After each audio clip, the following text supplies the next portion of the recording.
നീയൊക്കെ ആരുടെ നീയൊക്കെ എന്തിനാ ഈ മഹാഭാവം ചെയ്തത്? ഇവിടെ കഴിഞ്ഞ നീയൊക്കെ പപ്പടത്തിന് വേണ്ടി അടിപൊളി ഉണ്ടാക്കി എന്റെ കല്യാണം മുടക്കി. ഇത്തവണ ഐസ്ക്രീമിന് വേണ്ടി അടി ഉണ്ടാക്കി എന്റെ കല്യാണം മുടക്കില്ലടാ. നീയൊക്കെ അനുഭവിക്കും.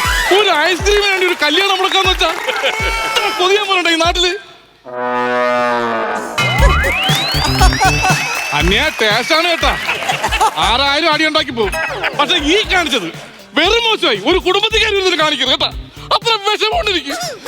ഒരു മര്യാദ എന്ന് പറഞ്ഞ സാധനം വേണ്ട. ഒരു മര്യാദ എന്ന് പറഞ്ഞ സാധനം. ഐസ്ക്രീമിന് വേണ്ടി അടി ഉണ്ടാക്കേണ്ട കാര്യം എന്താണെന്നാ നീയൊക്കെ?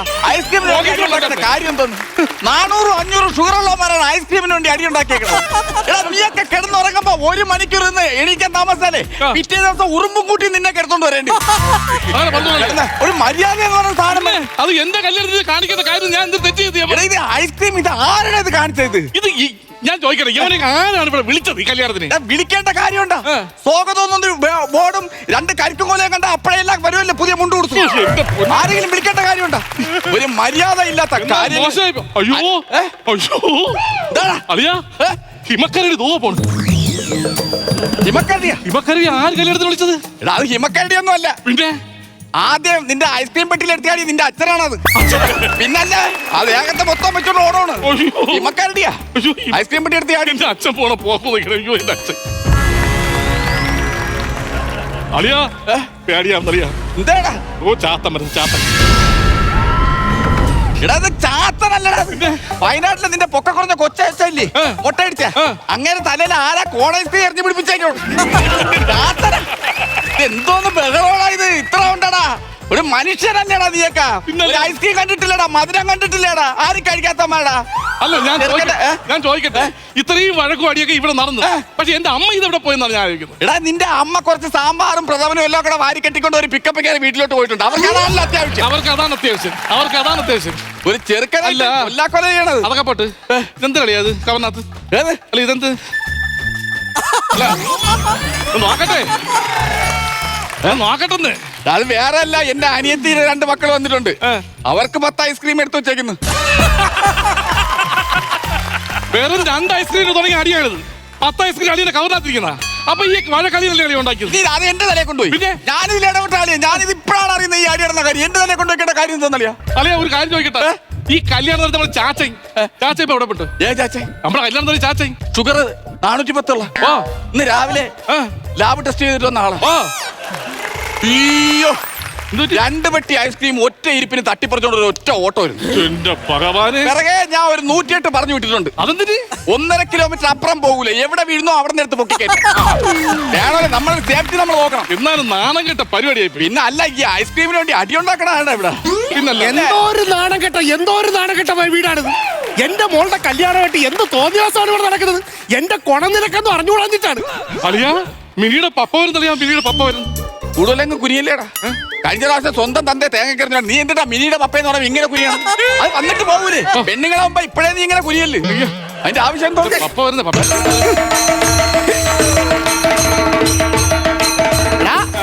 എടാ വർണ്ണകുമാറേ, എടാ എന്റെ മോളെ നിനക്ക് ഞാൻ കെട്ടിച്ചു തരാനായിട്ട് തീരുമാനിച്ചു. എടാ ഞാൻ എന്റെ മോളെ വളർത്തി എങ്ങനെയാണെന്നറിയാമോ? താഴത്ത് വെച്ചാ ഉറുമ്പരിക്കും, തലയിൽ വെച്ചാ പേരരിക്കും എന്ന് പറഞ്ഞോണ്ടാ ഞാൻ എന്റെ മോളെ വളർത്തിയത്. ബാക്കിയുള്ളവരെല്ലാം കഷ്ടത്ത് വെച്ചാണ് വളർത്തണം. എല്ലാരും കുട്ടികൾ അങ്ങനെയൊക്കെ തന്നെ വളർത്തണം. മാത്രമല്ല കുടുംബക്കാരെല്ലാം കൂടെ അടി. അളിയനെ ഒറ്റടുത്തായിരിക്കും മിക്കതിന് കാരണമൊക്കെ. ഞാൻ എന്തോ ചെയ്യുന്നുണ്ട്? ഞാൻ പോടാ അവിടെ, എനിക്ക് പറയാനുണ്ട്. എടാ കട്ടപ്പനെന്ന് എന്റെ 86 വയസ്സുള്ള മാമൻ, അദ്ദേഹം ഇവിടെ വന്ന് 450 അദ്ദേഹത്തിന്റെ ഷുഗർ. അയാളെ കാണാതെ പോയാലും കണ്ടുപിടിക്കാൻ എളുപ്പമാണ്. അയാളുടെ പുറകെ ഉറുമ്പ് നടക്കും. ആ അദ്ദേഹത്തിന്റെ വായിൽ ആരാണ് ബോൾ ഐസ്ക്രീം അടിച്ചു കയറ്റിയത്? ആരാണ് അടിച്ചു കയറ്റിയത്? അല്ലെ വേറൊന്നുമില്ല, പല്ലില്ലാത്ത വാ വെച്ച് എന്നെ കടിച്ചു കഴിഞ്ഞാൽ എനിക്ക് ഇക്കിളിയാവും. അത് വേറൊന്നും കൊണ്ടല്ല, എനിക്ക് ഇക്കിളിയാവും. അതും പോട്ടെന്ന് വെക്കാം. എന്റെ മോളുടെ കല്യാണമായിട്ട് എന്റെ കൂട്ടുകാരൻ ഡിസ്ട്രിക്ട് ജഡ്ജി കല്യാണത്തിന് പങ്കെടുക്കാനായിട്ട് വന്ന് ആ ജഡ്ജിന്റെ മുതുകത്ത് ആരാണ് ഐസ്ക്രീം ബോളിൽ എറിഞ്ഞത്? അല്ല ഞാൻ ഒരു കാര്യം ചോദിക്കട്ടെ, ഈ ജഡ്ജി എന്ന് പറയുമ്പോ നമ്മുടെ ഈ നിങ്ങളുടെ കൂട്ടത്തിൽ വന്ന കോട്ടുധാരികളില്ലേ, ഏത് കോട്ടിട്ട ആളാണ്? മജന്ത കോട്ടിട്ട് വന്ന അതാണ് ആള്. അയാളെ പോക്കറ്റിൽ നിന്ന് എത്ര ബോൾ ഐസ്ക്രീമാണ് എന്റെ മോടുത്തെന്നറിയാവോ? 48 ബോൾ ഐസ്ക്രീം. അയ്യോ നിങ്ങൾ ഈ കല്യാണത്തോടനുബന്ധിച്ച് നിങ്ങളുടെ കുടുംബത്തിലെ ആണുങ്ങൾക്കെല്ലാം വലിയ പോക്കറ്റ് തയ്യക്കട കൊടുത്ത് അടുപ്പിച്ച ഐസ്ക്രീം പറക്കിടാൻ വേണ്ടി. തന്റെ ആവശ്യമില്ലാത്ത വർത്താനം പറയരുത്. സുപ്രീം കോടതി ജഡ്ജി ആണെങ്കിൽ ഒരു മര്യാദ വേണം. ഇവിടെ സുഹൃത്തെ നിങ്ങൾ മനസ്സിലാക്കണം, എന്താ? ഇത്രയും പ്രശ്നങ്ങൾ അവിടെ നടന്നുകൊണ്ടിരുന്നത് എന്നെ അവിടെ വാരിപ്പറക്കിട്ട് അടിച്ചോണ്ടിരിക്കുവാൻ. അതിന്റെ ഇടയ്ക്ക് നിങ്ങളുടെ കൂട്ടത്തിലുള്ള ഏതോ ഒരു ഫൽഗുണം മാമനും എന്റെ മാമൻ എന്റെ ഇടയ്ക്ക് വന്നിട്ട് ആ ഇടിയുടെ ഇടയ്ക്ക് വന്നിട്ട് ചോദിക്കുക, മോനെ മോരുകറി ഉണ്ടോ? തൈരും കൂട്ടി ഞാനൊക്കെ കൊടുത്ത്, പിന്നെ അല്ലാതെ ഐസ്ക്രീമിൽ എന്നെ അവിടെ അടിച്ചോണ്ടിരിക്കാൻ തവണ ഞാൻ മോര് കൊടുക്കാനായിട്ട്. അല്ല നിങ്ങളുടെ ഭാഗത്ത് അത് മാത്രമല്ല, നമ്മുടെ കുടുംബത്തോണ്ട് പ്രശ്നങ്ങൾ ഉണ്ടാക്കി. എന്തോ കുടുംബക്കാര് സാധാരണ എന്തോ തീറ്റിക്ക് നമ്മുടെ കുടുംബത്ത് മാത്രമല്ല അളിയ പ്രശ്നക്കാർ അവരുടെ കുടുംബത്തോട്. എന്റെ സുഹൃത്തെ, ഞങ്ങളുടെ തറവാട്ടുകാരെന്ന് പറഞ്ഞ അങ്ങനെ പ്രശ്നമുള്ള ആൾക്കാരല്ല. ഞങ്ങളുടെ കൊതിയൻസ് ഫാമിലി. കൊതിയൻസ് അതെങ്ങനെ നെറ്റിൽ എഴുതി വെച്ചേണ്ട അതിന്റെ ഗുണം കാണിക്കണമല്ലോ. ഇവര് ചെയ്യുന്ന പരിപാടി എന്താണെന്നറിയാം? സാധാരണ നമ്മൾ പ്രഥമം എങ്ങനെയാണ് കഴിക്കുന്നത്? പ്രഥമം കഴിച്ച ശേഷം ദാ ഇങ്ങനെ നക്കി കഴിയും ആണല്ലോ. ഒരു നക്ക് നക്കാൻ 2 നക്ക് നക്കാം. ഇത് ഉള്ളം കയ്യിൽ നിന്ന് ചോര വരുമ്പോൾ ആരെങ്കിലും നക്കോ? അങ്ങനെ നക്കിയ കുടുംബക്കാരാണിത്. ഇനി റേഷനറി മേടിക്കാൻ വേണ്ടി അവിടെ ചെന്ന് കറങ്ങാനേ പറ്റൂ. പതിപ്പിക്കണ്ടേ? പല്ല് വെച്ച് ഇങ്ങനെ കടിക്കാനേ പറ്റൂ. പല്ല് വെച്ച് ഞങ്ങൾ കൊതിയൻസ് ഫാമിലി. ഞങ്ങൾ അങ്ങനെ കൊതിയന്മാരായിട്ട് കിട്ടിയ പേരൊന്നുമല്ല. ഈ കൊതിയൻസ് ഫാമിലി എന്ന് പറഞ്ഞാൽ കൊതിയൻസ് ഫാമിലിയുടെ പേര് ഞങ്ങൾക്ക് പെട്രോൾ പമ്പ് ഉണ്ട്, കൊതിയൻസ് റിസോർട്ട് ഉണ്ട്, കൊതിയൻസ് തിയേറ്റർ ഉണ്ട്. അങ്ങനെ ഞങ്ങളുടെ ഫാമിലിയെ കുറിച്ച് ആവശ്യമില്ലാത്ത പറയരുത്. നിങ്ങളുടെ ഫാമിലി എന്തോ കാണിച്ചു കൂട്ടിയത്? ചെറിയ ഡിസ്പോസിബിൾ ഗ്ലാസ് കൊണ്ടുപോകാൻ പാത്രമില്ലാത്ത കൊണ്ട് ഈ ചെറിയ ഡിസ്പോസിബിൾ ഗ്ലാസിനകത്ത് മൊത്തം പായസം അങ്ങ് അടുക്കി, എന്നിട്ട് തലേ ചുമന്നോട്ട് പോണത് ഞാൻ കണ്ടതാണ്. നിങ്ങളുടെ കുടുംബത്തിലുള്ളവർ ഞാൻ കണ്ടതാണ്. അത് മാത്രമാണ് വിഷയം. പിന്നെ ഇവരെ കുടുംബത്തുള്ള ഇനിയിപ്പം പെണ്ണിന്റെ ചിറ്റപ്പനെയും മാമനെയും അളിയനെയൊക്കെ തിരിച്ചറിയണമെങ്കിൽ എന്ത് വേണമെന്നറിയാം? സർവീസ് സ്റ്റേഷനിൽ കൊണ്ടുപോയി ഓസിന് വെള്ളം അടിക്കണം. എല്ലാ ഐസ്ക്രീമിൽ കിടക്കുന്നുണ്ട്. എന്റെ മോളുടെ കല്യാണം എനിക്ക് ഒന്നുകൂടെ ആലോചിക്കണമെന്നാണ് ഞാൻ എന്റെ മോൾ അവള് എങ്ങനെ, ഞാൻ സത്യം പറട്ടെ, ഒരുപാട് ആലോചനകൾ അവൾക്ക് വന്നതാണ്. വക്കീലിന്റെ ആലോചന വന്ന്, ഡോക്ടറിന്റെ ആലോചന വന്ന്, എന്നിട്ട് ഇവനെ എങ്ങനെ ഇഷ്ടപ്പെട്ടു എന്നാണ് നമുക്ക് എനിക്ക് മനസ്സിലാകത്തു. അല്ല പക്ഷെ അത് വേറൊന്നും കൊണ്ടല്ല. നമ്മൾ ഈ സംഭവം കുടുംബക്കാര് വിഷയമൊക്കെ ആണെങ്കിലും നമ്മൾ ഈ പിള്ളേരെ കൊണ്ട് ഉത്സവപ്പറമ്പിൽ ചെന്ന് കഴിഞ്ഞാല് പിള്ളേർക്ക് ഇഷ്ടപ്പെട്ട വലിയ കളിപ്പാട്ടമൊക്കെ നമ്മൾ മേടിച്ചു കൊടുക്കും. പക്ഷെ കൊച്ചുങ്ങള് ഈ തറയിൽ പൊട്ടിക്കിടക്കണ ബലൂണെ പറക്കിയെടുക്കും. അങ്ങനെ കരുതിയാ മതി, അല്ല വേറെ വിഷയമൊന്നുമില്ല. പൊട്ടിയ ബലൂണാ? അല്ലേ ഞാൻ ഒരു കാര്യം പൊട്ടിയ ബലൂൺ പറഞ്ഞത്. ഞാൻ പൊട്ടിയ ബലൂണാണ്. ഞാൻ പൊട്ടിയ ബലൂണാണ്. ഞാൻ പൊട്ടിയ ബലൂണാണ് അമ്മ. ഞാൻ പൊട്ടിയ ബലൂണാണ് അമ്മ. പൊട്ടിയ ബലൂണാണ്. അല്ല, മത്തങ്ങ ബലൂൺ. മത്തങ്ങ ബലൂണാ? മത്തങ്ങ ബലൂൺ വിളിച്ചില്ല. മത്തങ്ങ ബലൂണാണ്. അടിയൻ എന്തോ അപ്പൂനെ അമ്മ വിളിക്കണം. എന്ത് വിളിക്കണം? എന്നെ അങ്ങനെ എങ്ങനെ നിങ്ങൾ മോൾ ഇഷ്ടപ്പെട്ടല്ല അറിയാമോ? പിന്നെ എന്റെ ഫാഷൻ ഷോയിൽ കൂടെ ഞാൻ നടക്കുന്നത് കണ്ടാണ് അവൾ എന്നെ ഇഷ്ടപ്പെട്ടത്. അതറിഞ്ഞൂടെ? Fashion show 3, 4.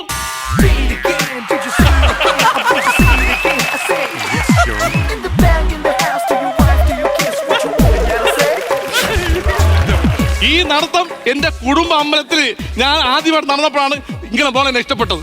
എന്റെ ദൈവമേ, പരദേവതയെ ഓട്ടിച്ചിട്ട് വന്ന് നിൽക്കുവാണല്ലോ ഭഗവാൻ. കുടുംബ അമ്പലത്തിൽ ഈ നേട്ടം നീയാണ് നടത്തിയ?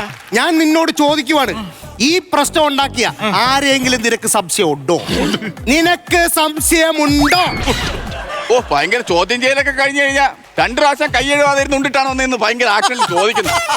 നമുക്ക് ചോദിക്കാനൊക്കെ ഉണ്ടേ. മക്കളെ, നിനക്ക് ആരെങ്കിലും സംശയം ഉണ്ടോ? നീ പറ.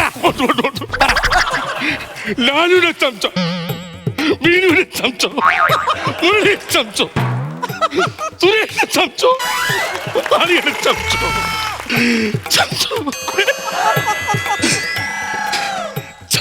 ചേടാ, ഐസ്ക്രീമിന്റെ പേരിൽ അടി നടത്തി കല്യാണം മുടക്കിയത് നന്നായി.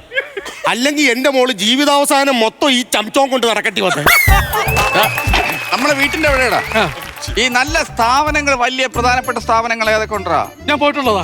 പോയിട്ടുള്ള ഞാൻ ബാങ്കിൽ പോയിട്ടുണ്ട്, പിന്നെ സൂപ്പർ മാർക്കറ്റിൽ പോയിട്ടുണ്ട്, പിന്നെ പോസ്റ്റ് ഓഫീസിൽ പോയിട്ടുണ്ട്, പിന്നെ അമ്പലങ്ങളെല്ലാം പോയിട്ടുണ്ട്. അവിടെ നിന്റെ വീട്ടിന്റെ വാതിക്കുള്ള സ്കൂളിൽ പോയിട്ടുണ്ടാ? നീ ഇങ്ങനെ ചംച്ചം കൊണ്ട് നടടാ കുടുംബക്കാരെ പറയിക്കാൻ വേണ്ടി.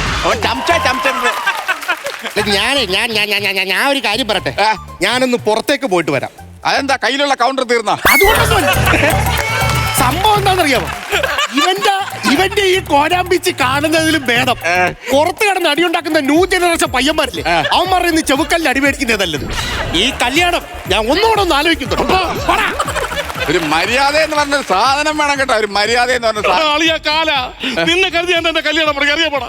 നിന്റെ ഒറ്റ നിന്റെ ഐസ്ക്രീം തൊട്ട് നീ ഈ കല്യാണം പഠിക്കുക. നിന്നെ ഒറ്റ അടങ്ങടാ അടങ്ങടാ അടങ്ങടാ. ഡാ, പിന്നെ നീ കൊന്നു കഴിഞ്ഞാല് നിന്റെ പെങ്ങളാര് നോക്കോടാ? ആ കൊച്ചുങ്ങൾ വഴിയാരായി പോവില്ലടാ. അവരിങ്ങനെ വരുന്ന താരം നീ മേടിച്ചു കൊടുക്കും. നീ എന്നെ കൊല്ലാനായിട്ട് വന്നു ആരുണ്ടോ അവർക്ക് കൊച്ചുങ്ങൾ? ആരെങ്കിലും ഉണ്ടോ കൊച്ചുങ്ങൾക്ക്? ചിലപ്പോഴേ ഉള്ളു കൊല്ലണത്. ഞാൻ കലിങ്ങിന്റെ പണിക്ക് അവന്റെ വീടിന്റെ അടുത്ത് പോയിട്ട് കഞ്ഞുള്ളം ചോദിക്കാൻ ചെന്നു. പെങ്ങളെ പിടിച്ച് തല വെച്ച് തന്നു. അതാണ് പെങ്ങളെ കെട്ടിയത്. അങ്ങനെ അവൻ സുഖിച്ച് ജീവിക്കാൻ ഞാൻ സമ്മതിക്കോ? ഇന്ന് ഐസ്ക്രീമിന് അടി ഉണ്ടാക്കി, നാളെ ഞാൻ തോരൻ അടി ഉണ്ടാക്കും. എന്റെ ദൈവമേ, ഇടിക്കില്ല. അവിടെ പൊരിച്ചടി നടക്കുന്നു. അങ്ങോട്ടേക്ക് ഒന്ന് കയറല്ലേ? അവിടെ മുട്ടനടി നടന്നോണ്ടിരിക്കുവാണ്. ഐസ്ക്രീമിന്റെ അടി കഴിഞ്ഞല്ലോ. ഐസ്ക്രീമിന്റെ അടിയല്ല അവിടെ നടക്കുന്നത്, മുല്ലപ്പൂവിന്റെ അടി അവിടെ നടന്നോണ്ടിരിക്കുന്നത്. മുല്ലപ്പൂവിന്റെ അടിയാ. എടാ, പെണ്ണിന്റെ അമ്മയുടെ തലയിരിക്കുന്ന മുല്ലപ്പൂവിനേക്കാൾ കുറവാണ് ചെറുക്കന്റെ അമ്മയുടെ തലയിരിക്കണം എന്ന് പറഞ്ഞിട്ട് രണ്ടുപേരും കൂടെ അങ്ങോട്ടും ഇങ്ങോട്ട് തിരുപ്പനൂരി അടിച്ചോണ്ടിരിക്കുവാണ്. അല്ല, തിരുപ്പനടി നടക്കണം. തിരുപ്പനടി അല്ല, തിരുപ്പനടിച്ചാ നോക്കൂ. നോക്കുവന്ന 72 സ്ലൈഡാണ് അതിനകത്ത് കുത്തിവെച്ചിരിക്കുന്നത്. മുതുകത്തെട്ട് കിട്ടി, ഒന്ന് കിട്ടി നോക്കണം. നിനക്ക് ചെറുക്ക ഇവിടുന്ന് ഓരോ രക്ഷപ്പെട്ടല്ലേ തിരുപ്പനടി കിട്ടും. എന്റെ ദൈവം, എടാ വേറെ കാര്യമുണ്ട്. നമ്മൾ ആണുങ്ങൾ എന്ന് പറഞ്ഞ് അങ്ങോട്ടും ഇങ്ങോട്ടും എന്തടി വെച്ചെന്ന് പറഞ്ഞാലും വൈകിട്ട് ഒരു ഫുള്ളടിച്ചടിക്കുവാണെങ്കിൽ ആ ബന്ധം അങ്ങ് വീണ്ടും ഒന്നാകും. അതുപോലെയൊന്നും അല്ല പെണ്ണുങ്ങള്. നിസാരം ഒരു സ്ലൈഡിന്റെ പേരിലോ ഒരു മുല്ലപ്പൂവിന്റെ പേരിലോ എന്തിന്റെ പേരിലോ അടി തുടങ്ങിയാലും പിന്നെ അത് ബ്രഹ്മം വിചാരിച്ചാൽ പോലും നിർത്തൂല.